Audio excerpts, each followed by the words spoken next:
بارش کی ان آیات پر درس چل رہا ہے کہ انسان جلباز ہے، جب اسے کوئی مصیبت پہنچتی ہے تو جزا فضا شور شرابہ شروع کر دیتا ہے، خوشی پہنچتی ہے تو اترانا شروع کر دیتا ہے. لیکن کچھ لوگ ایسے ہیں جن میں کچھ علامتیں پائی جاتی ہیں، تو وہ علامتیں جن میں پائی جائیں وہ ایسے نہیں ہوتے، وہ غموں میں صبر کر لیتے ہیں اور خوشیوں میں شکر کرتے ہیں. وہ ان میں پہلی علامت اللہ نے بیان کی الا المصلین الذین هم علی صلاتهم دائمون. سب سے پہلی علامت کہ وہ نماز پڑھتے ہیں اور اپنی نماز کو پابندی سے قائم کرتے ہیں. قرآن مجید جو ہے وہ مثالوں کے ذریعے نا اصول اور ضابطے سمجھاتا ہے.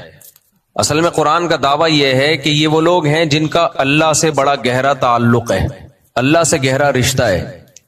تو جب آپ کا اللہ سے گہرا رشتہ ہوتا ہے تو پھر آپ کی زندگی بہت ہی بیلنس ہوتی ہے. دیکھیں آج کل ڈاکٹر ہر چیز میں کہتے ہیں نا کہ ایک بیلنس ڈائٹ ہونی چاہیے، بیلنس لائف ہونی چاہیے. بیلنس کو اردو میں کہتے ہیں اعتدال، ایک معتدل زندگی. تو دنیا میں سب سے کامیاب انسان وہ ہے جس کی ہر چیز میں اعتدال ہو. جانوروں کی طبیعت میں اعتدال آٹومیٹیکلی اللہ نے ڈال دیا ہے.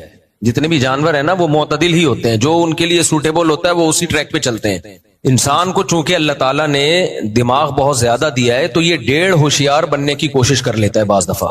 1.5 ہوشیار، یا تو یہ ایک طرف بہت زیادہ چلا جائے گا یا یہ دوسری طرف چلا جائے گا. یعنی جو چیزیں اسے نظر بھی آ رہی ہوتی ہیں کہ میرے لیے نقصان دہ ہیں، کوئی غیب کی چیزیں نہیں ہیں، نظر آ رہی ہوتی ہیں، اس میں بھی اعتدال کے دامن کو چھوڑ دیتا ہے انسان. اب دیکھیں میں ڈائٹ کی مثال دیتا ہوں نا. ڈائٹ کا تعلق تو ہماری صحت سے ہے، مادی زندگی سے ہے. تو مادی زندگی کو اگر آپ مینٹین رکھنا چاہتے ہیں اور آپ یہ چاہتے ہیں کہ آپ کی ہیلتھ اچھی رہے، صحت اچھی رہے، تو اعتدال والی خوراک ہے یا افراط و تفریط والی خوراک؟ اعتدال والی خوراک. مثال کے طور پر ہماری باڈی کو پروٹین بھی چاہیے، تو اب آپ پروٹین کھائے چلے جا رہے ہو، صبح شام انڈے گوشت کے علاوہ کچھ کھا ہی نہیں رہے. تو ہو سکتا ہے آپ پروٹین کا ایک ڈبہ بن جاؤ، بہت سارے نقصانات آپ کی باڈی میں اتنے سارے ہوں گے. پھر آپ نے کہیں فضائل سنے کہ جی سبزیاں کھانی چاہیے، ان میں وائٹامنز ہوتے ہیں، منرلز ہوتے ہیں، تو آپ نے صرف آلو پیاز ٹماٹر ہی پھوڑنا شروع کر دیے. انڈے گوشت موشت دودھ مود آپ کی فہرست سے بولو نکل گئے، تو بھی نقصان دہ، آپ باریک سے ہو جاؤ گے. یعنی گوشت نہیں ہوگا، فیٹ ویٹ ہی ہوگا آپ کے اندر، اور چہرہ بے رونق ہو جائے گا. جو ویجیٹیرین ہوتے ہیں نا، ویجیٹیرین، ان کے چہرے پہ رونق نہیں ہوتی ہے، خوب سمجھ لو. چہرہ ہمیشہ گوشت خوروں کا ہوتا ہے با رونق، فیٹ کھانے والوں کا، ملائی پھوڑنے والوں کا. ملائی کھائی نہیں جاتی، ملائی پھوڑی جاتی. میرے گھر والے دودھ میرے سے چھپا کے رکھتے ہیں آج بھی. جیسے ہی دودھ گرم ہونا اور اس کے اوپر ملائی آ جائے، ملائی جو اوپر تیر رہی ہوتی ہے، تھوڑا سا ٹھنڈا ہو، تھوڑی سی ہو تاکہ ذرا صحیح طرح جم جائے، تو پھر میرے گھر والے انہوں نے پاسورڈ لگایا ہوا ہے دیگچی کے ڈھکن پہ، کیونکہ ان کو پتا ہے کہ یہ نہیں چھوڑے گا. تو وہ اس کا ایک الگ لذت ہوتی ہے. فریج کی ملائی نہیں، فریج کی جمی بھی وہ بیکار ہے. جو ایسے دودھ بوائل ہوا ہو اور اس پہ پھر ملائی تازہ آئی ہوئی ہو، وہ اتارنے کا ہی اپنا ایک منظر ہوتا ہے یار، بڑا ٹائٹ ایسے زبردست اسٹائل سے اس کو اتار کے جب آپ پلیٹ میں ڈالتے ہیں اور چمچ سے پھوڑتے ہیں یا کسی بھی چیز سے، تو وہ بہرحال بیان سے ہٹ گیا ہوں میں. ڈاکٹر کہتے ہیں وہ نقصان دہ وغیرہ وغیرہ. تو ہاں بات سبزی پہ چل رہی تھی، اس میں ملائی آ گئی نا تو وہ زبردست، میں نہیں چھوڑتا. تو غصہ، گھر والوں کو غصہ کیوں آتا ہے؟ پھر سوال پیدا ہوتا ہے. غصہ اس لیے آتا ہے کہ دودھ کا بیڑا غرق ہو جاتا ہے، دودھ سارا وہ کریم اتر گئی تو پتلا ہو گیا دودھ. تو سوال پیدا ہوتا ہے بھائی مفتی صاحب گھر والوں کو تو غصہ جب آ رہا ہے تو باہر سے منگا کے کھا لو تاکہ دودھ کا بیڑا غرق نہ ہو. اس کا جواب یہ کہ اس میں وہ ٹیسٹ ہی نہیں ہوتا جو باہر سے منگوا کے کھانے میں. جو اس طرح سے کھانے میں مزہ آتا ہے نا کہ آپ کو پتا ہے کہ کھاؤں گا تو ڈانٹ پڑے گی، کوئی غصہ ہوگا، اس میں جو کھانے میں مزہ ہے وہ ایسے کھانے میں مزہ نہیں ہے. ویسے بھی ہوٹل کی خرید کی کھاؤ وہ مزہ ہی نہیں آتا. اچھا خیر، تو بات یہ چل رہی تھی کہ گوشت خوروں کے چہروں پر، جو ہندو لوگ گوشت نہیں کھاتے نا، میں ان کو سمجھانا چاہ رہا ہوں کہ گوشت کھایا کرو. اللہ نے ہمیں مسلمان بنا کے ہم پر بہت بڑا فضل یہ کر دیا کہ دنیا میں بہت سارے مذاہب گوشت خور نہیں ہے، گوشت نہیں کھاتے. ہمارے مذہب میں گوشت کھانا ہمارے مذہب کا حصہ بنا دیا اللہ نے، بقرعید پہ بھی، عقیقے پہ بھی، ولیمے پہ بھی. تو یہ ہمارے مذہب کا حصہ ہے، ہم ویجیٹیرین ہو نہیں سکتے، کائنڈلی مجبوری ہے ہماری. خیر، تو اب بیلنس ڈائٹ، ڈاکٹر کہتے ہیں ڈائٹ کیسی ہونی چاہیے؟ بیلنس. بھائی اس میں آپ نے پھل فروٹ بھی لینے ہیں، انڈے منڈے بھی لینے ہیں، سبزی بھی لینی ہے، وغیرہ وغیرہ. ملائی بھی کبھی کبھار پھوڑ دو تو کوئی حرج نہیں ہے. تو اس کو کہتے ہیں بیلنس ڈائٹ. جو بیلنس ڈائٹ لیتا ہے اس کی ہیلتھ کیسی ہوتی ہے؟ بولو اچھی. تو قرآن یہ کہہ رہا ہے کہ روحانی طور پر بھی تمہاری ڈائٹ میں بیلنس ہونا چاہیے, تو تمہاری مینٹلی صحت اس سے کیا ہوگی؟ اچھی.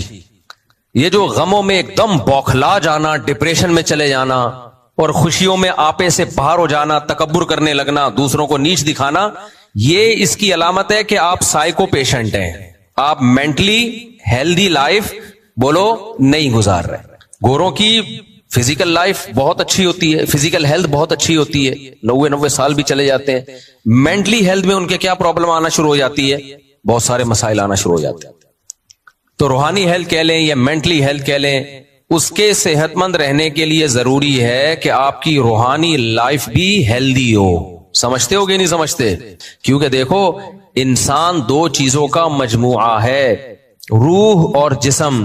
خالی روح نہیں ہے, اس خالی جسم نہیں ہے ہماری باڈی میں, روح بھی ہے. جانوروں کی روح کا مسئلہ یہ ہے کہ ان کی روح کو جیسا ہونا چاہیے ویسے بنا دیا اللہ نے. انسانوں کا ایسا نہیں ہے, انسان اپنی مرضی سے ایک طرف کو ڈھلکتا ہے. انسان جو ہے وہ اپنی مرضی سے ایک طرف کو جاتا ہے, بزدل بن جاتا ہے, بہادر بن جاتا ہے, کنجوس بن جاتا ہے, سخی بن جاتا ہے, ذرا ذرا بے صبرہ بن جاتا ہے, ناشکرہ بن جاتا ہے, متکبر, فخور, شیخیاں بھگارنے والا. قرآن کے الفاظ کیا ہے؟ ان اللہ لا يحب من کان مختالا فخورا. جن کے پاس دولت ہے, سخاوت نہیں ہے اور وہ دولت پہ اتراتے ہیں, تو اللہ کہتے ہیں اللہ تکبر کرنے والے اور شیخیاں بھگارنے والے کو فخور کہتے ہیں. فخر ہر وقت فخر کرنا, میں ایسا, میں ویسا.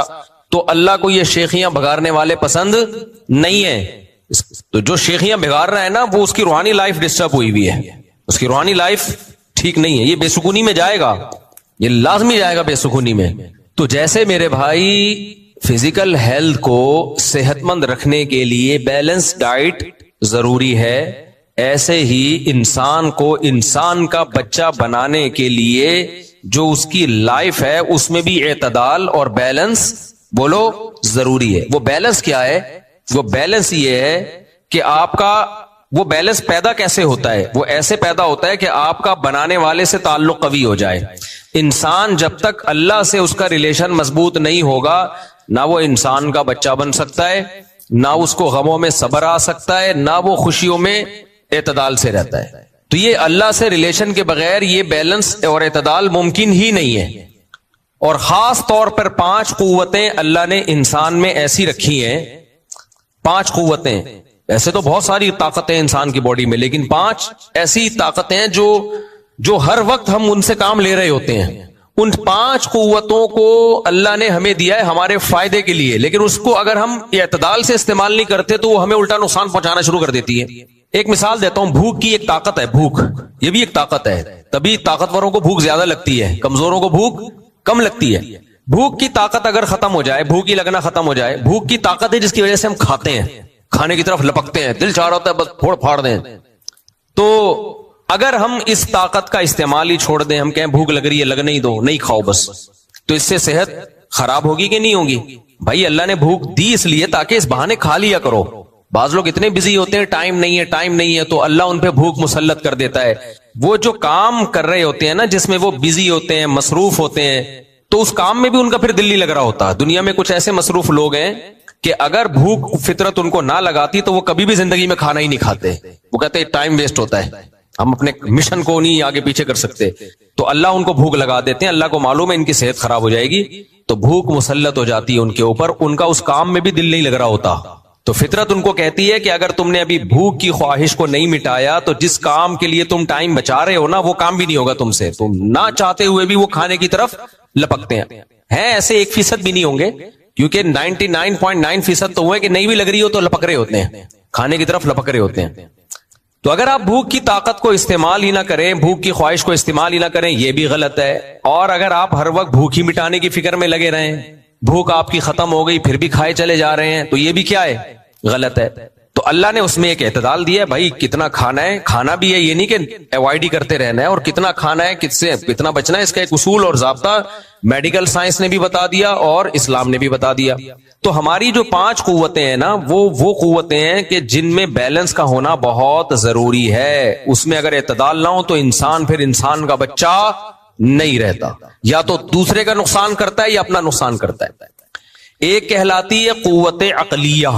عقل یہ ایک طاقت ہے, یہ بھی ایک اللہ نے ہمارے اندر ایک صلاحیت دی ہے. طاقت کا مطلب ایک صلاحیت, ایک فن, ایک کمال اللہ نے انسان کو دیا ہے, جو جانوروں کے پاس یہ عقل بولو نہیں ہے. یہ کس کے پاس ہے؟ انسان کے پاس.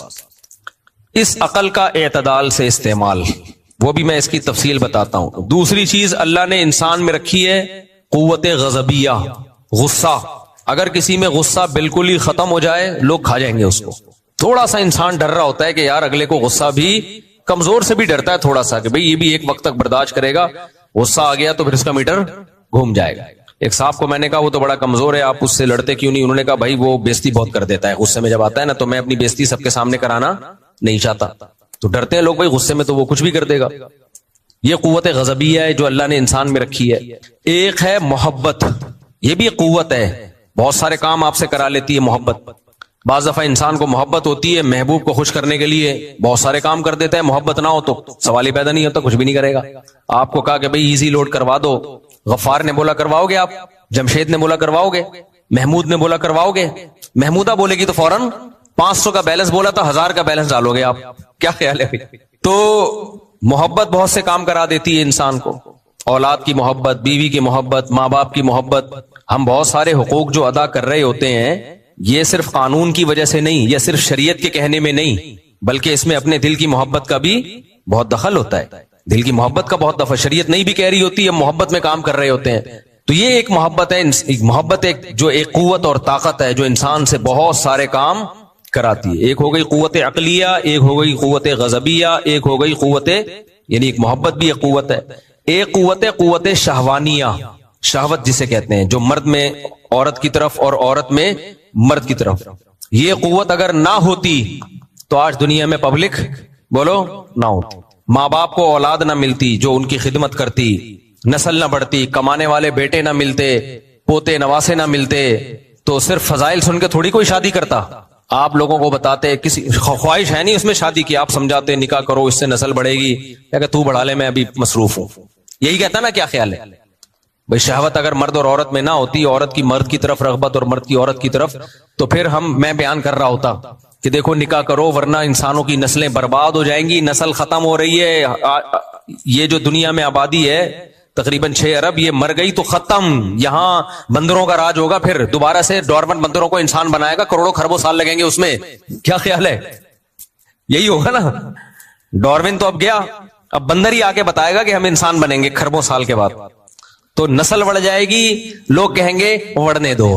کیا خیال ہے؟ لوگ کہیں گے کیوں ہم خرچے پالیں اپنے ذمے, ایک عورت کا پھر بچوں کا, بس صحیح ہے انجوائے کر رہے ہیں لائف کو. لیکن ابھی آپ کے اندر شہوانی جذبات ہیں. جیسے ہی میں شادی کی بات کرتا ہوں آپ جنت جہنم پہ اتنا نہیں بھڑکتے, شادی کی بات سنتے ہی آپ کے دل کی دھڑکنیں تیز ہو جاتی, ایک دم پورے ہلنا شروع ہو جاتے اور بولتے ہو بس یہی ٹاپک چلاؤ, اب کوئی دوسرا ٹاپک ہی نہیں ہوگا. تو یہ کیا ہے؟ یہ قوت شہوانیہ ہے جو مرد اور عورت میں اللہ نے مسلط کی ہے. جیسے بھوک مسلط کی ہے, بھوک ختم ہو جائے, ہوٹلوں کا بزنس بولو ختم. چاہے تیری میری بریانی کا ہو, وہ جو ہم ریبن کاٹ کے آئے, یا کسی میری تیری بریانی کا ہو, آڑی ترشی بریانی ہو, ٹیڑھی میڑھی بریانی ہو, سیدھی سادی بریانی ہو, کوئی بھی ہو, کچھ بھی نہیں چلے گا بزنس. بھوک مجبور کرتی ہے ہم پیسہ خرچ کریں, روٹی خریدیں, گوشت خریدیں, بریانی خریدیں, برگر خریدیں. تو یہ سب بھوک اور پیاس ہمیں مجبور کرتی ہے. تو یہ جو چوتھی چیز ہے یہ ہے قوت شہوانیہ. یہ بھی انسان کے اندر اللہ نے قوت رکھی ہے. پانچویں چیز ہے قوت, یعنی محبت کے اپوزٹ میں بیان کرنا چاہیے, بغض اور نفرت. محبت کے اپوزٹ کیا ہے؟ بغض اور نفرت. یہ نفرت بھی بہت سارے کام کراتی ہے انسان سے, کچھ پازیٹو اور کبھی نیگیٹو. پازیٹو بھی بہت کراتی ہے نفرت. مظلوموں پر ظلم ہوتا ہوا جب انسان دیکھتا ہے تو نفرت کس سے پیدا ہوتی ہے؟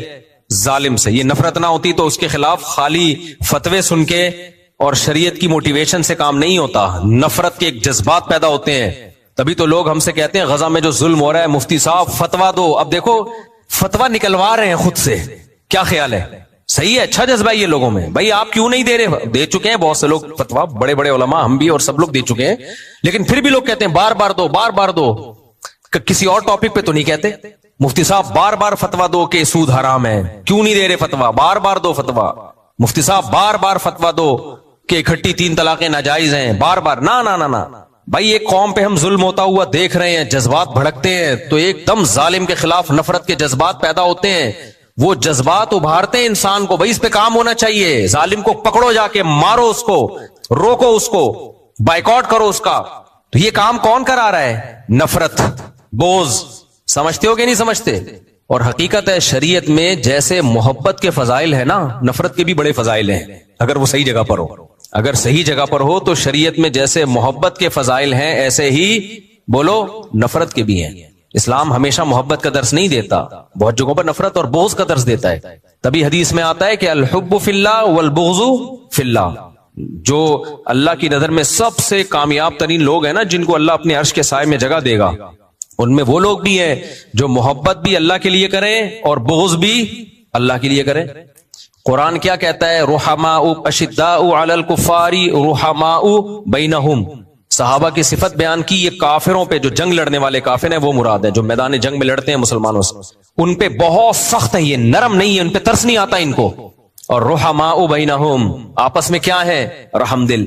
ظالم پہ ترس آنا یہ بے موقع ہے۔ تبھی جو ڈاکوؤں کو پکڑ کے کوٹ رہے ہوتے ہیں اور جو ان کو بچا رہے ہوتے ہیں نا، میرا دل چاہتا ہے بچانے والے کو بھی اسی کے ساتھ لٹا کے کوٹو۔ یہ بے موقع ترس آ رہا ہے آپ کو، ڈاکو پہ اگر ترس آ رہا ہے تو آپ، اس کا مطلب آپ کے سافٹ ویئر اپڈیٹ کرنے کی ضرورت۔ یہ ڈاکو پہ جب اس ڈاکو کو چاہیے آپ کو بھی لوٹے، آپ کے بھی کسی بچے کو قتل کرے، شہید کرے، پھر ہم دیکھیں گے کتنا ترس آتا ہے آپ کو اس ڈاکو پہ۔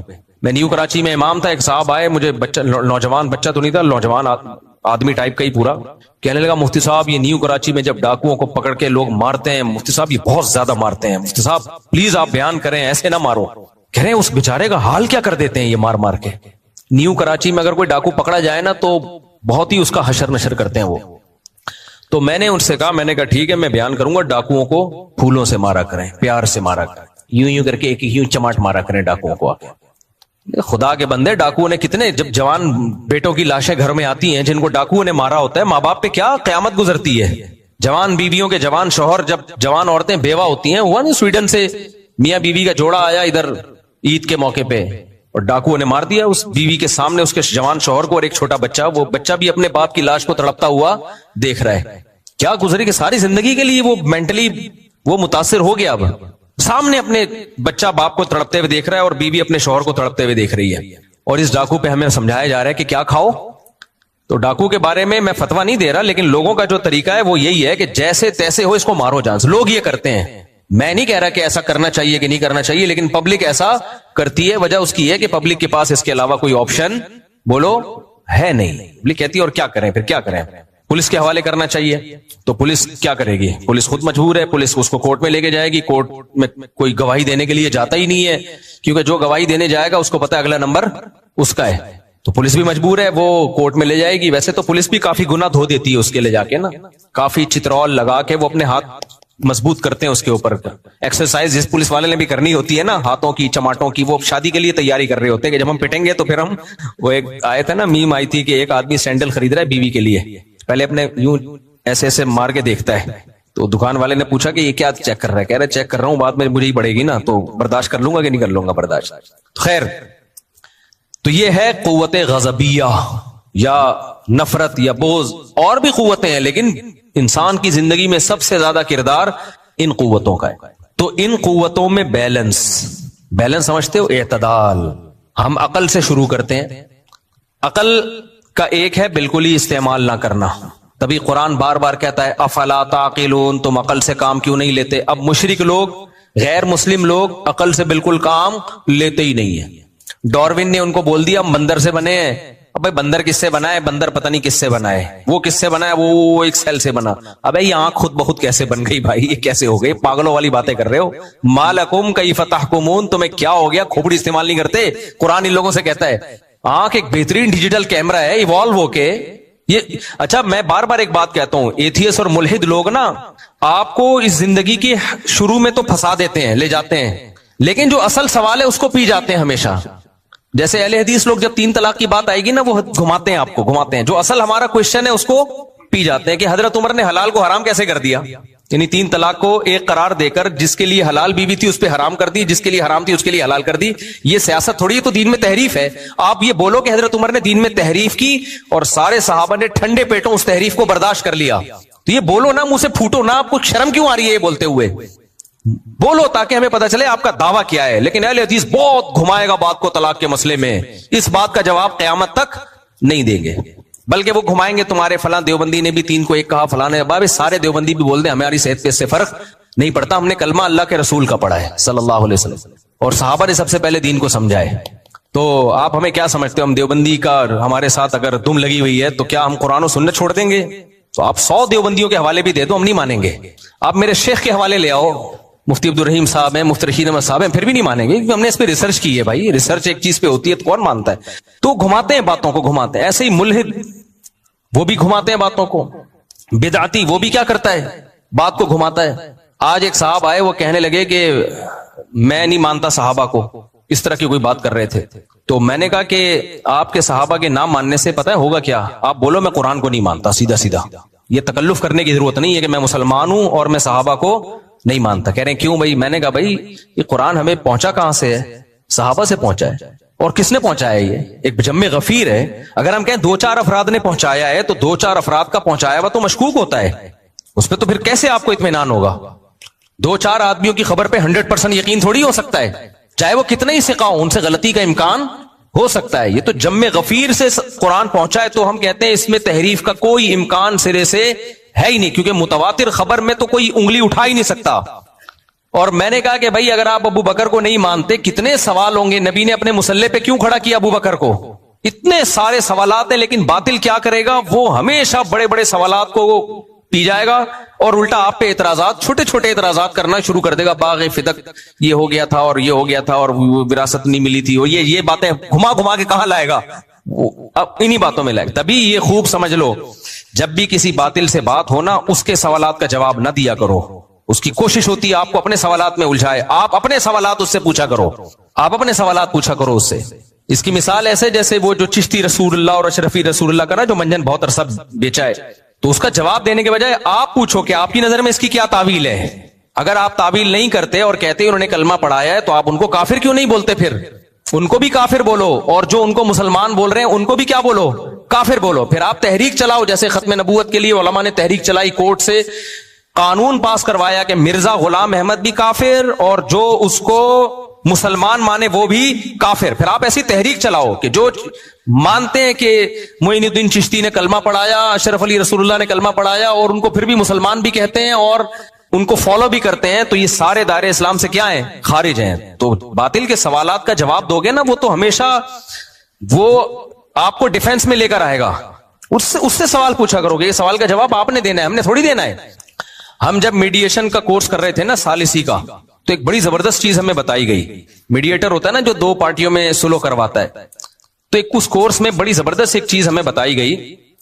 علماء کا کو بہت دفعہ موقع ملتا ہے نا 2 پارٹیوں میں صلح کرانے کا, اس میں جو سب سے پوائنٹ کی چیز ہم نے سمجھی ہے, انہوں نے کہا کبھی بھی کسی فریق کی طرفداری نہ کرنا, یعنی یہ شو بھی نہ کرنا کہ ہم اس کی طرف ہیں, اگرچہ آپ کو یقین ہو جائے کہ یہ درست ہے, یہ حق پر ہے, کیونکہ آپ جج نہیں ہیں, آپ کو ایز اے جج نہیں بلایا گیا کہ فیصلہ کریں کون صحیح ہے کون غلط, آپ کو صلح کے لیے بلایا گیا ہے. تو پہلے اپنی پوزیشن واضح کرنی ہے کہ 2 پارٹیاں ہمارے پاس آئی ہیں, مثال میاں بیوی آگے جھگڑا کر کے, یا چاچا اور بھتیجوں کی وراثت کا جھگڑا ہے, تو پہلے آپ نے ان سے فیصلہ کروانا ہے.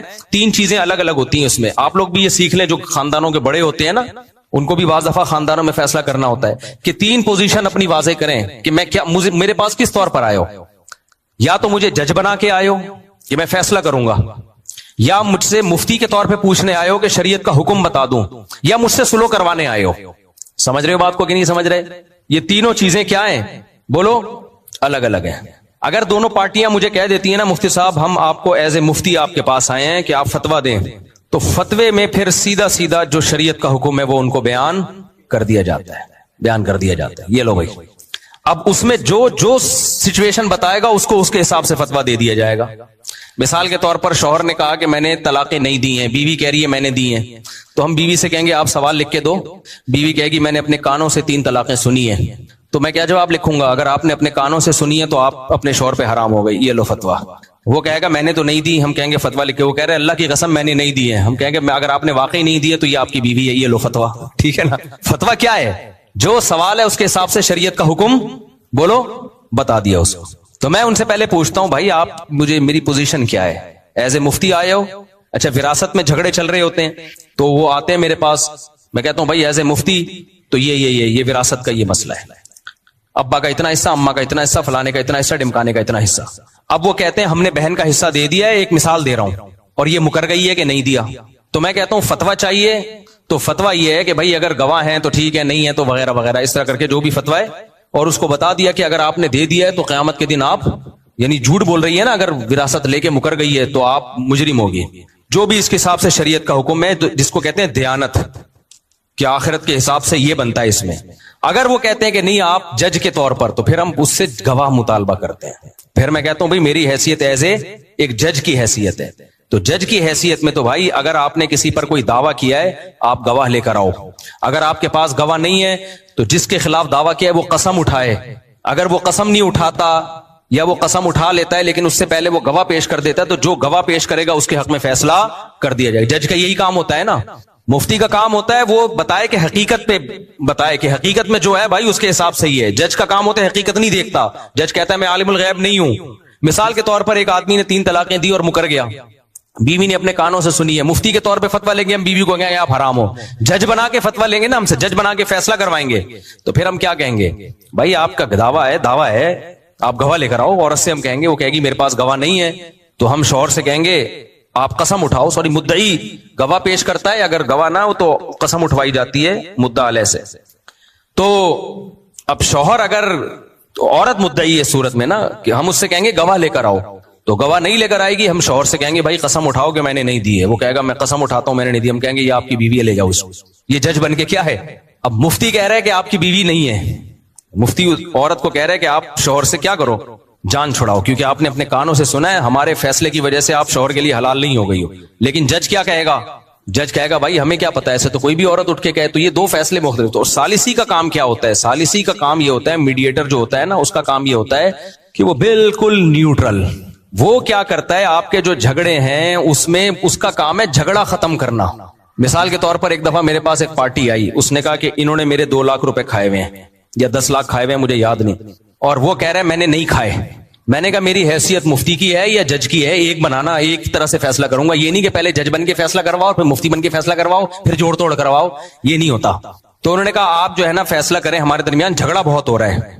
تو مجھے اندازہ ہو گیا ان کا جھگڑا بہت ہو رہا ہے. یہ میں آپ کو بیان سے ہٹ کے تھوڑا اس لیے بتا رہا ہوں تاکہ آپ لوگ بھی جو خاندان کے بڑے ہیں وہ تھوڑا سا مسائل حل کرنا سیکھیں. لوگ سالس بن کے نا اور لڑوا دیتے ہیں اور معاملہ کیا کر دیتے ہیں خراب. تو میں نے پھر اس پارٹی کو بلایا جس نے دعویٰ کیا تھا اس نے 10 لاکھ کھائے. میں نے کہا 10 لاکھ تو اس کا باپ بھی نہیں دے گا, یہ ذہن میں رکھنا, ٹھیک ہے. کورٹ میں جاؤ گے, کورٹ میں ہوگا یہ کہ مرغی چھڑانے کے لیے بھینس کی قربانی دینی پڑے گی تمہیں. 10 لاکھ سے زیادہ تم وکیلوں کو کھلا دو گے, شکر کرو یہ میرے پاس آ گیا ہے آپ کا کیس لے کے, تو 10 سے کچھ کم میں آ جاؤ. آپ مجھے نہیں پتا آپ نے اس کو 10 دیے ہیں کہ نہیں دیے, نہ میں آپ سے گواہوں کا مطالبہ کر رہا ہوں, کچھ بھی نہیں. آپ بتاؤ, جھگڑا ختم کرنا ہے نا. اس کو میں کسی طریقے سے نیچے لایا 5 پہ 4 پہ. میں نے کہا یار آپ نے دیے ہوں گے لیکن گواہ تو نہیں ہے نا آپ کے پاس, تو کہیں بھی آپ کی سنوائی نہیں ہوگی. اور تو اب اس کو لائے ہم 5 پہ. ادھر جو بندہ تھا میں نے اس کو بولا, میں نے کہا دیکھ بھائی تو نے اگر لیے ہے نا ٹھیک ہے, اس کے پاس گواہ نہیں ہے, لیکن شریعت اس کو یہ حق دیتی ہے کہ یہ تیرے گھر پہ آ کے کھڑا ہو جائے, کیونکہ اس کو پتا ہے کہ اس نے دیے ہیں. جج اگرچہ اس کو فیور نہیں دے گا, سوری اس کو فیور دے گا, الٹا کہہ دیا میں نے, جج اس کو فیور نہیں دے گا, اس کے پاس گواہ نہیں ہے, لیکن شریعت اس کو کسی بھی مفتی کے پاس جائے گا, مفتی کہے گا تیرے پیسے جس طرح سے چاہے نکلوا لے, تو الٹا لٹکا کے نکلوا لے, چترول لگا کے نکلوا لے, اس کی بائک چوری کر لے. تو اب تو نے لیے نہیں لیے ہمیں نہیں پتا, لیکن یہ تیری جان چھوڑے گا نہیں, یہ نہیں چھوڑے گا تیری جان. تو کچھ دے کے جان چھڑوا لے, کیا خیال ہے؟ جیسے میں نے کھجور کا بزنس کیا تھا, چند لاکھ روپے لگائے, 50,000 کا نقصان ہو کے مجھے یہ پتا چل گیا کہ میرے کرنے کا نہیں ہے. تو 50,000 میں اگر یہ نالج میرے پاس آ گئی کہ مجھے کھجور کا بزنس قیامت تک کبھی بھی نہیں کرنا, تو یہ نقصان نہیں ہے, بہت فائدے کی چیز ہے. اور یہ فائدے میں لوگوں کو بھی شیئر کرتا رہتا ہوں. بھائی یہ تمہارے بس کا کام نہیں ہے, اس میں کروڑوں روپے کے کنٹینر پہلے سے بک کر لیے ہوتے ہیں لوگوں نے مناسب قیمتوں پہ. خیر, تو میں نے وہ اچھل رہا ہے نا دائیں بائیں اچھل کود, نہیں میں نہیں چھوڑوں گا, میں نہیں چھوڑوں گا, میں پورے 10 لاکھ جو ہے نا وہ میں 1 روپیہ بھی نہیں دوں گا اس کو, میں نے جب لیا ہی نہیں ہے میں کہاں سے دوں. میں نے کہا دیکھ بھائی میرے نہیں یہ پیسے, تو میرے پاس آیا ہے نا مسئلہ حل کرانے کے لیے, دے دے کچھ دیر کے جان چھڑا لے, کیونکہ میں نے پہلے کیس کی نوعیت سمجھ لی نا. تو میں نے کہا مجھے کوئی غرض نہیں ہے وہ آپ کے گھر پہ آ کے الٹا لٹک کے پیسے نکلوائے, بائک چھینے آپ کی, کچھ بھی کرے, میں کسی کے کام نہیں آؤں گا, نیوٹرل بن کے. بھائی ہمارا مسئلہ نہیں ہے یہ. اچھا یوں سمجھنے لگتا ہے مفتی صاحب کی دلچسپی ہے اس میں, بھائی میری دلچسپی نہیں ہے, لڑو یہاں بیٹھو, میں نے کہا ابھی لڑواتا ہوں آپ دونوں کو, اگر پسٹل چاہیے گارڈوں سے لے کے رائفلیں دیتا ہوں, مار دو ایک دوسرے کو, مجھے کچھ بھی نہیں ہے, نہ تم میرے چاچے لگتے ہو نہ تم میرے مامے لگتے ہو. یہ سالس کو چاہیے بتائے کہ میرا کوئی انٹرسٹ نہیں ہے بھائی اس میں, آپ کے فائدے کے لیے فی سبیل اللہ میں ایک ٹائم نکال رہا ہوں, یہ نہیں چھوڑے گا آپ کو. اکیلے میں بلا کے اس کو بولا یہ اس کا باپ بھی نکلوائے گا, بالآخر وہ آ گیا تمیز سے نا, تو مکہ ہو گیا, لکھ دیا اور مسئلہ حل ہو گیا, ختم ہو گئی بات. ایک خاتون آئی کہنے لگی میرا شوہر یہ, میرا شوہر وہ, میرا شوہر فلانا, میرا شوہر ڈمکانا, وہ اتنے دکھڑے انہوں نے سنائے, مجھے لگا اس کا شوہر کو میں ذبح کر دوں لے آ کے. تو میں نے اس خاتون سے کہا کہ میں ایک شرط پہ فیصلہ کروں گا کہ آپ بھی تحریر لکھ کے دو کہ مفتی صاحب جو فیصلہ کریں گے وہ میں مانوں گی, اگر میں نے نہیں مانا تو مفتی صاحب کو پرمیشن ہے میرا نام لے کے یوٹیوب پہ مجھے رسوا کر دیں, پھر سوشل میڈیا پہ ڈال دیں یہ عورت 2 نمبر ہے. اور آپ کا شوہر بھی یہ لکھ کے دے کہ ہم نے فیصلہ مفتی طارق مسعود صاحب سے کروانا ہے, ہمیں ان پہ اعتماد ہے, اور انہوں نے جو فیصلہ کیا اگر میں نے نہیں مانا تو مفتی صاحب کو یہ رائٹ ہے کہ اپنے چینل پہ میرا نام اور تصویر ڈال کے بدنام کریں, یہ 2 نمبر آدمی ہے. سمجھ میں آ رہی ہے بات؟ کیونکہ ہوتا پتہ ہے کیا ہے, لوگ جاتے ہیں ایک سے فیصلہ کروایا, آپ کے فیور میں نہیں ہے دوسرے مفتی کے پاس چلے گئے, اس کے فیور میں نہیں ہے تیسرے کے پاس چلے جائے. پھر ہوتا یہ کہ جب کوئی پارٹی میں سے ایک سمجھ رہا ہوتا ہے میرا مجھے کہیں سے بھی فیور نہیں ملے, پھر کورٹ میں جاتا ہے وہ. تو جب میں نے یہ کہا نا میرا دماغ کھایا ہوا تھا نا, بار بار خاتون بھی اور وہ بندہ بھی بار بار میں نے کہا لکھ کے دو, یک طرفہ بات سن کے میں کبھی فیصلہ نہیں کروں گا, میرا کوئی جھگڑا نہیں ہے آپ دونوں سے, لکھ کے دو. بچوں کا پھڈا چل رہا تھا مینٹیننس وغیرہ کا, تو وہ خاتون نے لکھ کے دے دیا. جب میں نے رابطہ کیا مرد سے تو پتا چلا خاتون نے کیس بھی کیا ہوا ہے کورٹ میں.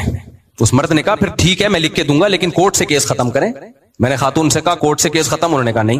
میں نے کہا یہ ڈبل گیم نہیں چلتا, کورٹ میں بھی کیس کیا ہوا ہے کہ یہاں سے نہیں ہوا تو وہاں سے, یہ ڈبل گیم نہیں چلتا. میں نے کہا اتنا ہمارے پاس فالتو ٹائم نہیں ہے, تو آپ اپنا مسئلہ خود حل کرو جا کے.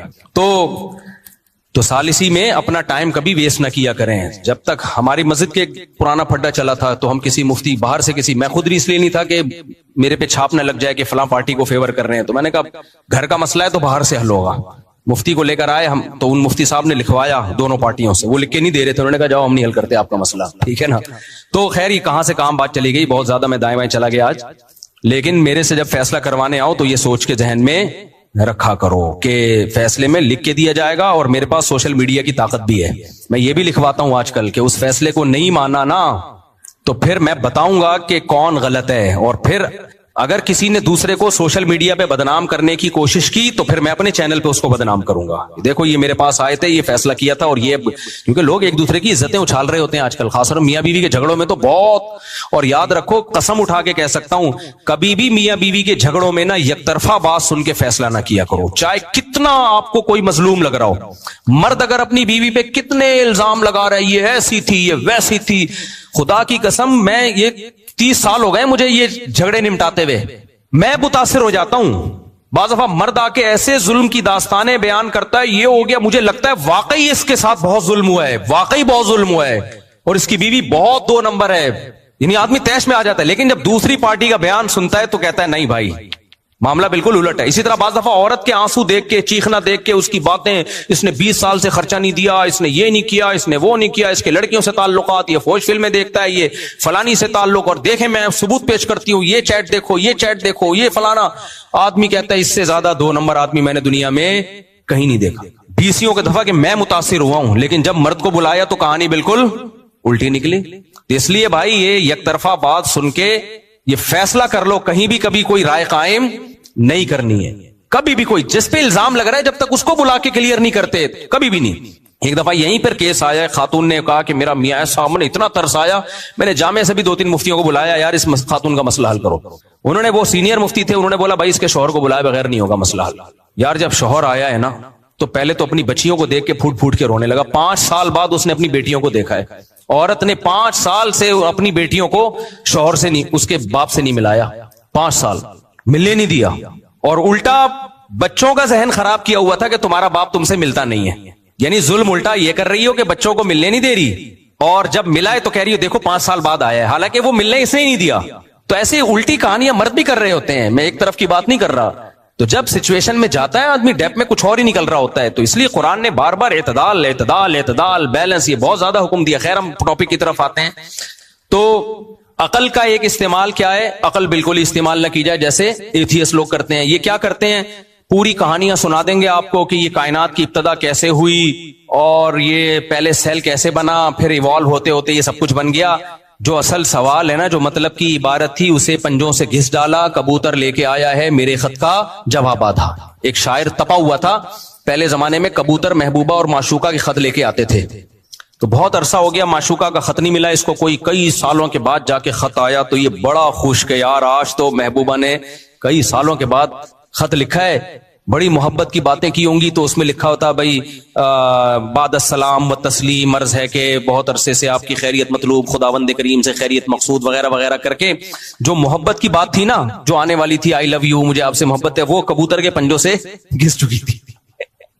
اور آخر میں لکھا تھا والسلام. تو اس کو غصہ آیا، جو مطلب کی عبارت تھی اسے پنجوں سے گھس ڈالا. کبوتر لے کے آیا ہے میرے خط کا جواب آدھا. تو یہ تپا ہوا شاعر تھا. ایک دن اس کے اپنی محبوبہ پہ نظر پڑ گئی. اچھا جب نظر پڑتی تو آدھا نقاب نظر آتا اس کو.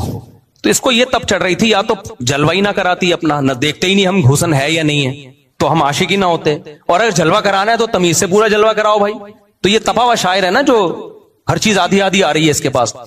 تو کہتا ہے کہ یہ کہتا ہے کہ لگتا ہے میرے محبوب کی ایک آنکھ غائب ہے. لگتا ہے میرے محبوب کی ایک آنکھ غائب ہے کہ اس نے جب بھی پلٹا ہے تو پلٹا ہے نقاب آدھا.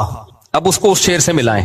جو مطلب کی عبارت تھی اسے پنجوں سے گھس ڈالا، کبوتر لے کے آیا ہے میرے خط کا جواب آدھا. لگتا ہے میرے محبوب کی ایک آنکھ غائب ہے کہ اس نے جب بھی پلٹا ہے تو پلٹا ہے نقاب آدھا. کہتا ہے لگتا ہے دوسری آنکھ ہی نہیں ہے اس لیے دکھائی نہیں رہی ہے وہ. جب شعر و شاعری چلی رہی ہے تو پورا کمپلیٹ ہی کر دوں. ابتدائے عشق میں دل ہوا یوں خراب آدھا کہ جیسے سیخ پہ چڑھتے ہی جل جائے کباب آدھا. آدھا کباب جل جائے نا تو وہ آدھا نہ کھانے کا ہے نہ پھینکنے کا ہے. تو کہہ رہا ہمارا عشق کی ابتدا ایسے ہوئی ہے کہ آنکھ ایک نظر آ رہی ہے دوسری نظر آ نہیں رہی ہے. کبوتر خط لے کے آ رہا ہے تو بعد السلام و تسلیم اور خداوند کریم سے خیریت مطلوب خیریت مقصود، وہ ساری ڈیٹیل ہے. جو مطلب کی عبارت تھی وہ کبوتر کے پنجوں سے کیا ہو گئی ہے، گھس گئی ہے. تو جو ایتھیس لوگ ہیں، ملحد لوگ ہیں، جو مطلب کی جو اصل بات تو خدا کے وجود کی سب سے بڑی دلیل ہے کہ بھائی پہلی دفعہ کس نے بنایا، اس کو پی جاتے ہیں، بننے کے بعد کے پروسیس کو بیان کرنا شروع کرتے ہیں. ایکچولی یہ بندر سے بنا. ابے بندر کس نے بنایا؟ بندر کیسے بن گیا؟ تو بندر فلانے سے بنا ہے. وہ کیسے بن گیا؟ وہ اس سے بنا ہے. وہ کیسے بن گیا؟ وہ ایک سیل سے بنا ہے. بھائی سیل کیسے بن گیا؟ زندگی کیسے آ گئی یار؟ سیل تو اتنی ایک پیچیدہ چیز ہے کہ کھربوں سال میں بھی ایسا حسن اتفاق نہیں ہو سکتا. اور اگر حسن اتفاق ہو گیا تو کس چیز سے ہوا ہے یہ اتفاق؟ وہ چیز کیسے بنی؟ یہاں تک کبھی پہنچتے ہی نہیں ہے. بس ایک انہوں کی سوئی آ کے اٹک گئی ہے کہ اگر یہ کائنات ہمیشہ سے نہیں ہو سکتی تو خدا ہمیشہ سے کیسے ہے؟ پھر بھائی وہ خدا ہے. خدا کے بندو یہ کائنات ہے. ہم خدا کو تھوڑی جانتے ہیں، حقیقت کو. کائنات کو تو ہم جانتے ہیں، خود سے وجود میں نہیں آ سکتی. آپ کیسی بے عقلی کی باتیں کر رہے ہو؟ یہ کائنات ڈھم سے خود سے وجود میں آ گئی. تو یہ کیا ہے؟ عقل کا بالکل بھی استعمال نہیں. یہ ملحد لوگ کرتے ہیں، یہ بت پرست لوگ کرتے ہیں. تو جو بت ہیں تم اپنے ہاتھوں سے اس کو تراش رہے ہو. الہم ارجل یمشون بہا، ان کے پاؤں ہیں جس سے یہ چلتے ہیں. ام لہم ایدی یبطشون بہا، یہ اپنے ہاتھوں سے پکڑ نہیں سکتے. مکھی ان سے کوئی مٹھائی چھین کے بھاگ جائے اسے چھڑا نہیں سکتے، مکھی بنا نہیں سکتے. اور قل ادعوا شرکاءکم، ان کو پکارو تم، یہ تمہاری پکار کو سنیں گے نہیں، جواب دینا تو دور کی بات. سواء علیکم ادعوتموہم ام انتم صامتون، تم ان کو پکارو یا چپ بیٹھے رہو، ان کی صحت پہ کوئی فرق نہیں پڑے گا. کتنی لاجک کی بات ہے. یہ کیسا خدا ہے؟ 4 بتوں پہ ایک فری مل رہا ہے آپ کو. باقاعدہ ریٹ ہوتے ہیں بتوں کے، جو ان کے خدا ہیں ان کے ریٹ ہوتے ہیں. میں تھائی لینڈ میں ہول سیل مارکیٹ میں گیا ہوں، یہاں وہاں سستے ہیں. تو ہول سیل کے حساب سے ریٹ کیا ہیں؟ سستے ہیں. تو یہ کیا ہے؟ عقل سرے سے استعمال ہو ہی نہیں رہی. جب ان کو کہا جاتا ہے بھائی کیا کہہ رہے ہیں، عقل کا تعلق نہیں ہے، یہ اوپر کی چیزیں ہیں، ان کا ریلیشن ہے خدا سے، جو اصل بھگوان ہے اس سے ان کا ریلیشن ہے، اس نے ان کو اختیارات دیے ہیں. تو قرآن کہتا ہے ما انزل اللہ بہا من سلطان، کیا دلیل ہے کہ اللہ نے ان کو اختیارات دیے ہیں؟ اس کی کیا دلیل ہے؟ کوئی واضح دلیل تو لے کر آؤ. کوئی آسمانی کتاب میں لکھا ہوا ہے؟ کہاں ہے؟ اللہ کیوں دے گا ان کو اختیارات؟ اللہ قرآن میں کہتا ہے تم اپنے غلام کو اپنی پراپرٹی میں شریک نہیں کرتے، میں ان پتھروں کو اپنی کائنات میں شریک کر لوں کیا؟ تم اپنے غلام کو پروٹوکول نہیں دیتے اتنا کہ اپنے خادم کو اپنی پراپرٹیاں دینا شروع کر دو، اور میں ان کو اپنے ساتھ خدائی میں شریک کر لوں. تو یہ ہے عقل سرے سے استعمال نہ کرنا. قوت ہے نا اللہ نے انسان کو. اور ایک ہے عقل کا غیر ضروری استعمال. غیر ضروری جہاں نہیں استعمال کرنی وہاں بھی ایک ہے صلاحیت دی ہے، فائدہ نہیں اٹھا رہے. جیسے بھوک ایک اللہ کی نعمت ہے، فائدہ ہی نہیں اٹھا رہے، کھا ہی نہیں رہے، مر جاؤ گے آپ. ایک ہے بھوک کا ناجائز فائدہ. آپ کو بھوک بہت لگ رہی ہے تو آپ یہ سمجھے کہ میرا پیٹ نہیں ہے، یہ لالو کھیت ہے. یہ صحیح ہے نا بھائی؟ بھوک بھی محدود ہے، پیٹ بھی کیا ہے؟ محدود ہے. آپ نے 3 ٹائم سے کھانا نہیں کھایا تو اب یہ نہیں ہو سکتا کہ 3 ٹائم کا کھانا ایک ہی ٹائم پہ کھا کے پیٹ بھر لو. میں بچپن میں سوچا کرتا تھا جو 1 ہفتہ بھوکا رہتا ہے وہ تو پھر 7-21 ٹائم کا کھانا کھاتا ہوگا. تو میرے بھائی نے بتایا، انہوں نے بولا پیٹ اتنا ہی رہتا ہے، وہ اتنا بڑا نہیں ہو جاتا، تو جتنی گنجائش ہے اتنا ہی کھائے گا، تو اس سے زیادہ نہیں کھا سکتا. تو آپ کھائے چلے جاؤ، کھائے چلے جا رہے ہو. تو ایک ہے عقل کا استعمال ہی نہ کرنا، ایک ہے عقل کا استعمال کرنا ایسی جگہ پر جہاں عقل خود کہتی ہے کہ یہاں استعمال نہیں کرنا. اس کی مثال ہے، ہم ڈاکٹر کے پاس جاتے ہیں، سر میں درد ہو رہا ہے، ڈاکٹر نے دے دی ہم کو پیناڈول. ڈاکٹر کے عقل یہ کہتی ہے کہ درد سر کا علاج جو ہے حکیم یا ڈاکٹر کے پاس ہے. عقل یہی کہتی ہے نا، یہاں تک عقل کا استعمال ٹھیک ہے. آپ کے سر میں درد ہوا، آپ جا رہے ہو میکینک کے پاس کہ آپ نے چونکہ میری گاڑی بہت زبردست ٹھیک کی تھی، میری کھوپڑی بھی آپ ہی ٹھیک کریں گے. پلگ پانے سے آپ نے کیا کرنا ہے یہ انکل کو بڑی ایسی آتی ہے میرے ساتھ، زندہ دل انکل ہیں یہ ماشاءاللہ.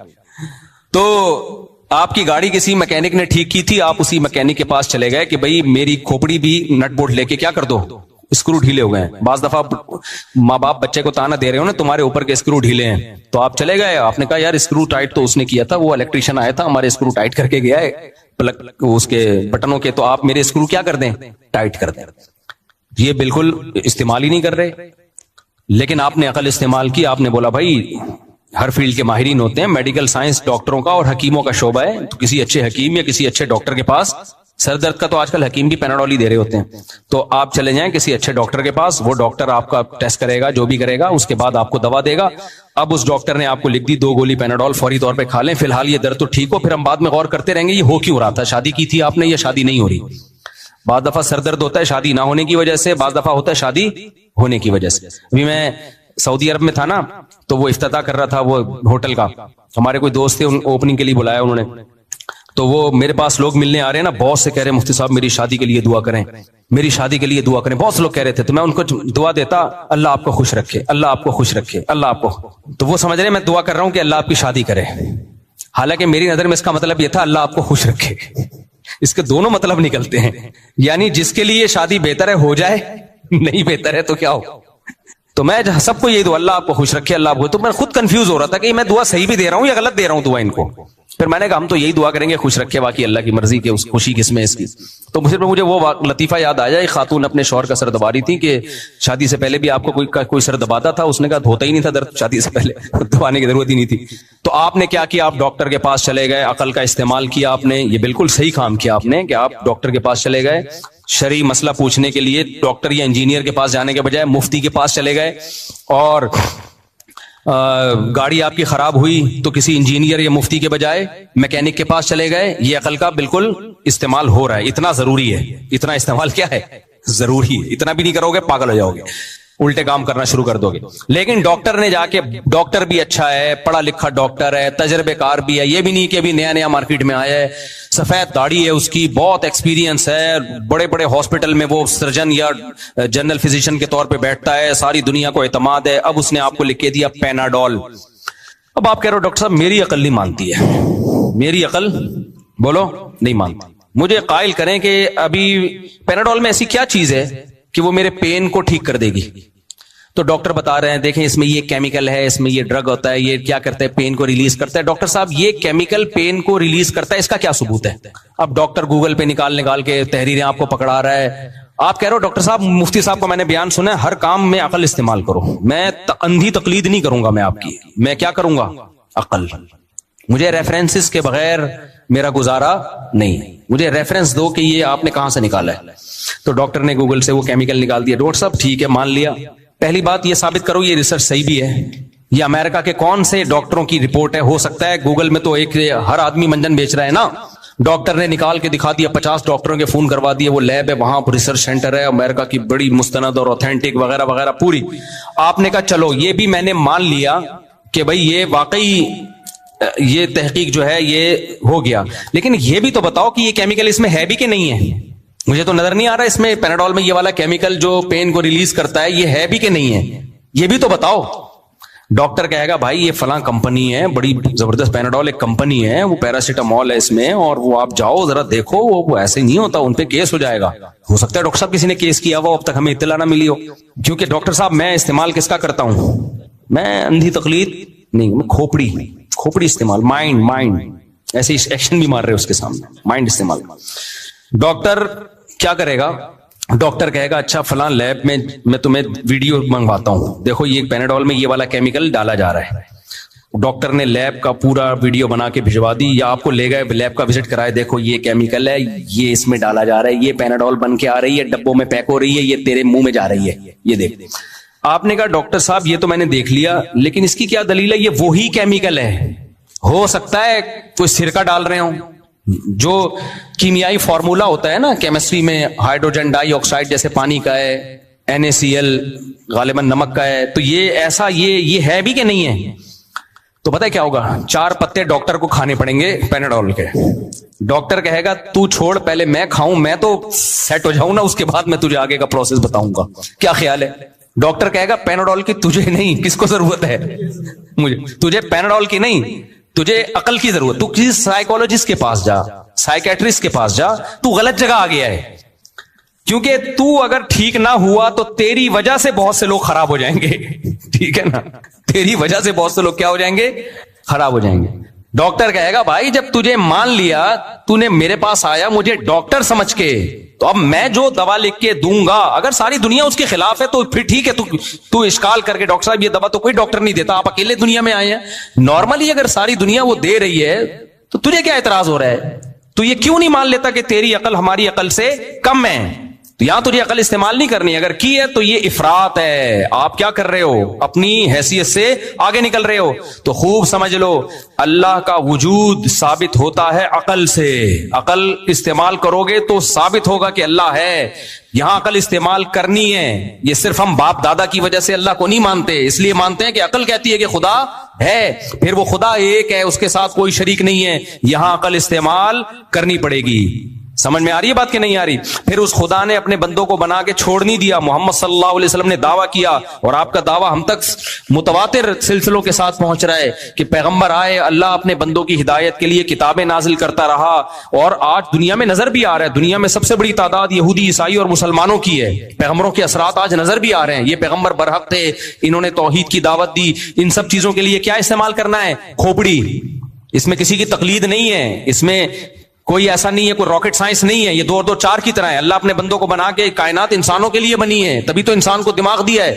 نبی صلی اللہ علیہ وسلم کا نبی ہونا کہاں سے ثابت ہے, عقل سے. آپ غور و فکر کرو گے, آپ کی عقل کہے گی محمد صلی اللہ علیہ وسلم سچے نبی تھے. اس پہ دلائل کیا, وہ ایک الگ ٹاپک ہے. عقل استعمال کرو گے, آپ کی عقل کہے گی بھائی کسی جھوٹے نبی کے ساتھ ایسا نہیں ہو سکتا, اتنا پروٹوکول نہیں مل سکتا کسی جھوٹے نبی کو, معاذ اللہ.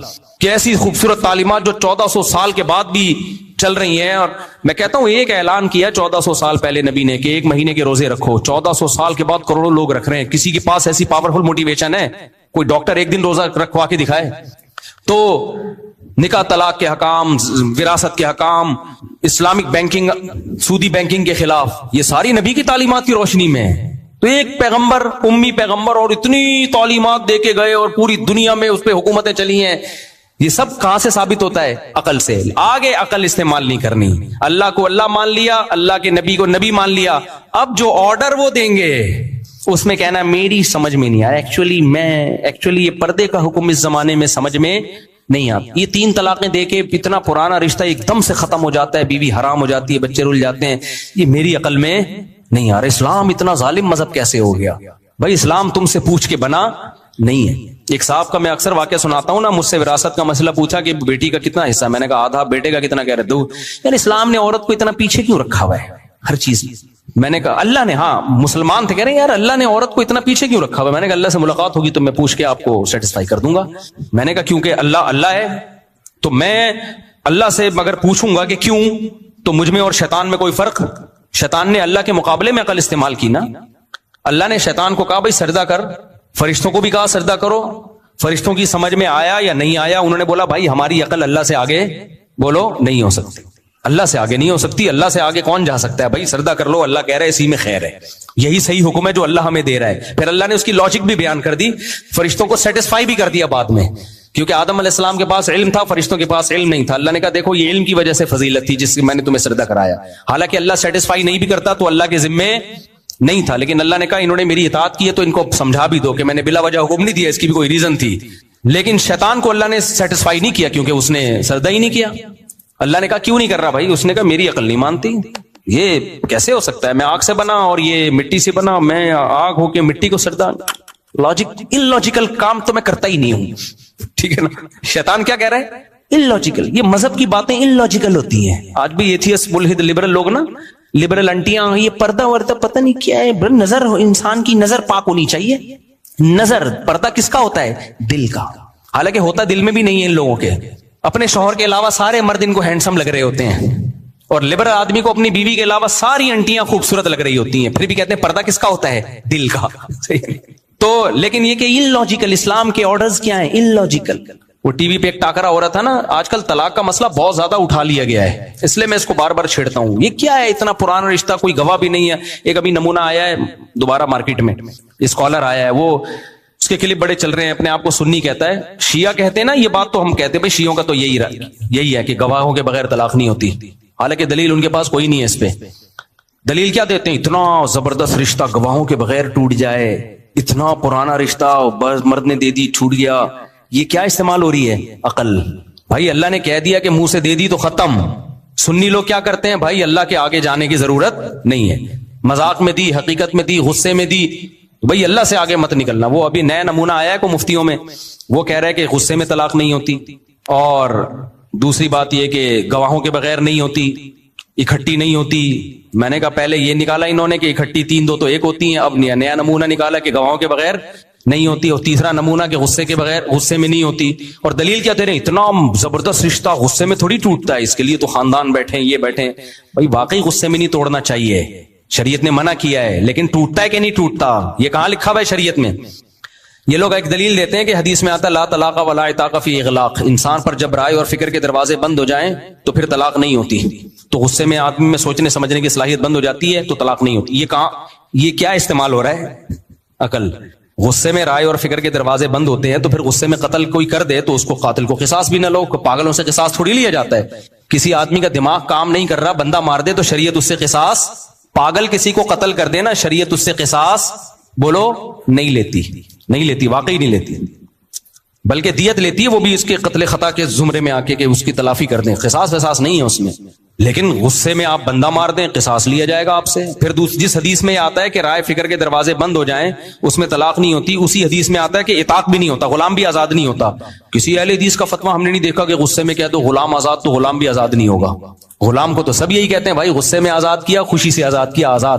جیسے غلام آزاد ہو جاتا ہے غصے میں، تو ایسے ہی میرے بھائی بیوی کو طلاق بھی ہو جاتی ہے غصے میں. اور یہ تو ویسے بھی کامن سینس کی بات ہے، کوئی پیار سے تو آج تک نہیں ہم نے کسی کو دیکھا محبت سے کوئی طلاق دے رہا ہو. یہ کاروائیاں غصے میں ہی ہوتی ہیں. قتل بھی، ہر جرم کس میں ہوتا ہے؟ غصے میں ہوتا ہے. غصہ نہ ہوتا تو انسان کا بچہ بن کے بیٹھتا. تبھی تو قرآن نے منع کیا ہے غصہ کرنے سے بھی اور غصے میں طلاقیں دینے سے بھی منع کیا ہے. اس لیے کیا ہے کہ نہیں اس میں ہو جاتی ہیں. خیر اکٹھی دینے سے منع کیا ہے، اکٹھی اکثر غصے میں ہی دی جاتی ہیں. تو خیر ٹاپک چینج ہو رہا ہے ہمارا. تو عقل کا استعمال اللہ کے وجود، اللہ کے نبی کی نبوت کے لیے تو ہوگا. اس کے بعد جب اللہ کو اللہ مان لیا، رسول کو رسول مان لیا، اب جیسے جیسے کہا جا رہا ہے ویسے ویسے کیا جائے گا. اب یہ نہیں کہ داڑھی اسلام نے رکھنے کا حکم دے دیا. کیوں بھائی کیوں؟ اب یہ کام شیطان والا کر رہے ہو آپ. کیا کر رہے ہو آپ؟ کیوں جو اللہ سے کیا تھا وہ کس نے کیا تھا؟ شیطان. 5 نمازیں فرض ہیں ٹائم ہو یا نہ ہو. کیوں کا نہیں ہے. رمضان کے روزے رکھنے ہیں، صرف مسافر اور بیمار چھوڑ سکتا ہے. تیسرا کوئی نہیں ہے جو نہیں. لوگ، میں نے کہا نا مزدور پر بھی روزہ رکھنا واجب ہے، چاہے وہ کدال چلاتا ہو رمضان کے روزے میں. لوگوں نے اتنی گالیاں دی ہیں مجھے، اب تو میں نے گالیاں دیکھنا چھوڑ دی ہیں، سوائے ڈپریشن کے کچھ بھی نہیں ہوتا. تو ہم نے کہا یار حق بیان کرتے چلے جاؤ، لوگوں کو مت دیکھو, لوگ کبھی بھی خوش نہیں ہوں گے. آپ فلسطین کے جہاد کے فرض ہونے کا فتویٰ دو تو بھی خوش نہیں ہوں گے, اور فرض نہ ہونے کا فتویٰ دو تو ویسے ہی خوش نہیں ہونا چاہیے ان کو. مفتی تقی صاحب نے بھی فتویٰ دیا جہاد فرض ہے تو بھی خوش نہیں ہے, کہہ رہے جا کیوں نہیں رہے. اگر وہ چلے بھی گئے نا, یہاں بیٹھ کے پھر نیگیٹو کمنٹ سے بندوق کیوں نہیں چلا رہے, ٹھیک ہے نا, تو کسی حال میں خوش نہیں ہوتے. یہ کتنی بڑی بہادری کا کام کیا انہوں نے, کتنے ببانگے دھول اعلان کیا کہ بھائی فرض ہے. تو فرض کس پر ہوتا ہے؟ یہ جو فوجوں پہ فرض ہوتا ہے نا, عوام تھوڑی اٹھے گی کچھ بھی کر لے گی جا کے. ایسے تو کیا پتا کہ کون جہاد کی نیت سے اسلحہ لے کے جا رہا ہے اور کون ہمارے اوپر ہی بم پھاڑنے کے لیے اسلحہ لے کے جا رہا ہے. ایک آرگنائزیشن ہوتی ہے, کوئی تنظیم ہوتی ہے جس کو کوئی کنٹرول کر رہا ہوتا ہے. تو خیر عوام کبھی بھی خوش نہیں ہوتی بھائی. تو میں نے وہ بول دیا کہ مزدور بھی رمضان کا روزہ مزدور کو بھی رکھنا پڑے گا. تو لوگوں نے اتنے نیگیٹو کمنٹس دیے کہ ان کو مزدوروں پہ ترس نہیں آتا, یہ مولوی تو ایئر کنڈیشنوں میں رہ کے فتوے دیتے ہیں. بھائی ایئر کنڈیشن میں رہ کے فتوا دیں یا گرم دھوپ میں بیٹھ کے, فتوا وہ دینا ہے جو اللہ اس کے رسول کی. اللہ رسول نے مزدور کو روزہ چھوڑنے کی اجازت بولو نہیں دی. گرمی کی شدت کی وجہ سے روزہ چھوڑنے کی اجازت نہیں ہے. عرب کی گرمی ریگستانوں کی تو مشہور, رمضان تو لازمی ان لوگوں میں ہوا ہے جو عرب کی گرمیوں میں تپتی ہوئی دھوپوں میں, اور جس میں اتنی شدید گرمی جو کھجور کے پکنے کے لیے ضروری ہے. تو ہم کہاں سے اجازت دے دیں؟ میں ایئر کنڈیشن میں بیٹھ کے بھی یہی فتوا دوں گا کہ مزدور روزہ نہیں چھوڑ سکتا, اور اگر میرے ہاتھ میں کدال ہو تو بھی میں یہی فتوا دوں گا کہ مزدور روزہ نہیں چھوڑ سکتا. ہاں وہ رکھے کیسے, وہ تو پیاس سے مر جائے گا, تو جب مرنے لگے تو توڑ دے. یہ اللہ نے کہا, اللہ کا فتوا ہے, جان بچانا فرض ہے. جب تک مرنے نہیں لگے گا رکھنا پڑے گا اس کو. اب لوگ کہتے ہیں یہ تو پھر روز اس کی حالت خراب ہوگی, روز توڑے گا. روز توڑے. اب یہاں آپ عقل استعمال نہیں کر سکتے. اسلام نے کہا رمضان آئے گا روزہ رکھنا پڑے گا, حالت غیر ہو گئی, مرنے لگے, بے ہوش ہونے لگے تو توڑ دو. تو روز رکھو, روز توڑو, کوئی پرابلم نہیں ہے. یہ شرعی اصول کے تحت ہے. چھوڑنا اس کی کوئی لاجک نہیں ہے. مولانا یوسف جہانوی شہید رحمۃ اللہ علیہ نے جب یہ بچپن میں ہم نے ان کا فتویٰ پڑھا, بڑے حیران ہوئے حضرت کیسا فتویٰ دے رہے ہیں. جب ہم نے افتاء کا علم حاصل کیا, علم تو ہمیں بھی پتا چلا یار وہ بالکل صحیح فتویٰ تھا. تبھی علم صاحب علم ہی کے پاس ہوتا ہے. میں جب 10 سال کی عمر کا تھا تو مولانا یوسف جہانوی شہید رحمۃ اللہ علیہ, ان سے جنگ اخبار میں لوگ مسائل پوچھتے تھے. ان سے کسی نے پوچھا کہ مزدور ہوں, کوئلے کی کان میں کام کرتا ہوں, پیاس سے حلق خشک ہو جاتا ہے میرا, کوئلے کی کان میں آپ جاؤ تھوڑی دیر میں حالت غیر, تو کیا میں رمضان کا روزہ چھوڑ سکتا ہوں؟ اور اس نے کہا میں مسافر بھی نہیں ہوں, 1 مہینے کے لیے آیا ہوں یہاں. تو یوسف جہانوی شہید رحمۃ اللہ نے لکھا, پہلی بات تو یہ کہ بھائی رات نائٹ ڈیوٹی کرو, کوشش کرو نائٹ ڈیوٹی, دن میں ڈیوٹی نہ کرو. تو یہ بھی ممکن, اس نے یہ بھی لکھا کہ نائٹ ڈیوٹی بھی نہیں کر سکتا, جاب جائے گی, دوسری جاب کر لو ان دنوں میں, چھٹی لے لو, یہ بھی نہیں ہو سکتا, گھر میں گزارا نہیں ہوگا. پھر انہوں نے فرمایا روزہ رکھو, آپ روزہ رکھو, کان میں کام کرو, جب حالت غیر ہونے لگے کہ بھائی یہ مسئلہ خراب ہو رہا ہے, تو پھر غیر کا مطلب بیماری کا خطرہ شروع ہو جائے, بیماری کا, شوگر لیول ڈاؤن ہو گیا, بیماری, پیاس کی شدت برداشت نہیں ہو رہی, یہ عذر نہیں ہے, یہ تو روزے کا حصہ ہے. کسی کو بہت پیاس لگتی ہے, بہت بھوک لگتی ہے, کسی کو کم پیاس اور کم بھوک لگتی ہے, یہ عذر نہیں ہے, بیماری, باڈی کو نقصان ہونے کا خطرہ ہے, پھر توڑ دو. تو انہوں نے لکھا روز رکھو, روز توڑو. میں بڑا حیران ہوا اس دم, میں نے کہا یار یہ کیسا فتویٰ ہے, جب روز توڑنا ہی ہے تو رکھنے کی کیا فائدہ. جب ہم نے خود علم حاصل کیا, پھر ہم نے مولانا یوسف جہانوی شہید رحمۃ اللہ علیہ کے علم کا اعتراف کیا. واقعی مفتی جو واقعی مفتی ہو وہ اپنی طرف سے کوئی بات بولو نہیں کرتا.